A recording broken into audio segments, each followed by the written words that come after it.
இசையமைப்பாளர் ஜிவி பிரகாஷ்குமார், பாடகி சைந்தவி தம்பதியினர்.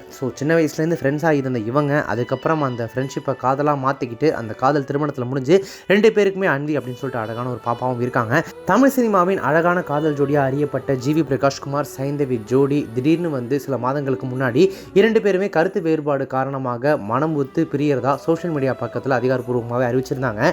ரசிகர்களால் இதை கம்ப்ளீட்டாக ஏற்றுக்கவே முடியல. என்னங்க அவங்க 2 பேரும் சின்ன வயசுலேருந்து ஃப்ரெண்ட்ஸு, லவ் பண்ணி கல்யாணம் பண்ணிக்கிட்டாங்க, எப்படி பிரியறாங்க அப்படின்னு சொல்லி இப்போ வரைக்கும் ரசிகர்கள் சோஷியல் மீடியாவில் புலம்பி தள்ளிட்டு தான் இருக்காங்க. ஆனால் ஜிவி பிரகாஷ்குமாரோடைய சமீபத்தில் மலேசியாவில் நடந்த கான்சர்ட்டில் சைந்தவி ஒரு பாடகியாக கலந்துக்கிட்டு பாடியிருந்தாங்க. ஜிவி பிரகாஷ்குமார் வாசிக்க சைந்தவி பாடுன்ட்டு எப்படிங்க இது பாசிபிள் அப்படின்னு கேட்டால் 2 பேருமே எக்ஸ்ட்ரீம் ப்ரொஃபஷனல்ஸ். குடும்ப வாழ்க்கை வேற, ப்ரொஃபஷனல் வேற அப்படின்றத ஹேண்டில் பண்ணிப்பாங்க. 2 பேருமே இப்போ வரைக்கும் நல்ல நண்பர்கள் தான் அப்படின்லாம் சொல்லப்பட்டு வந்தது. இந்த ஆச்சரியமே இன்னும் அடங்காத நிலையில் அதோட எக்ஸ்ட்ரீமா இப்போ சென்னை குடும்ப நல நீதிமன்றத்துக்கு தங்களுடைய விவகாரத்து வழக்கு கோரி மனு தாக்கல் பண்ணுறதுக்காக ஜிவி பிரகாஷ்குமார் சைந்தவி ஜோடி ஒரே காரில் ஒன்றா போயிருக்காங்க அப்படின்றதெல்லாம் இதெல்லாம் எப்படிங்க எடுத்துக்கிறது அப்படின்ற மாதிரி இருக்குது. சென்னை குடும்ப நல நீதிமன்றத்துக்கு 2 பேருமே நேரில் ஆஜராகி 2 பேருமே மனமும் பிரிவதாக தெரிவித்த நிலையில் அந்த வழக்கு விசாரணையை ஒத்தி வச்சிருக்காங்க.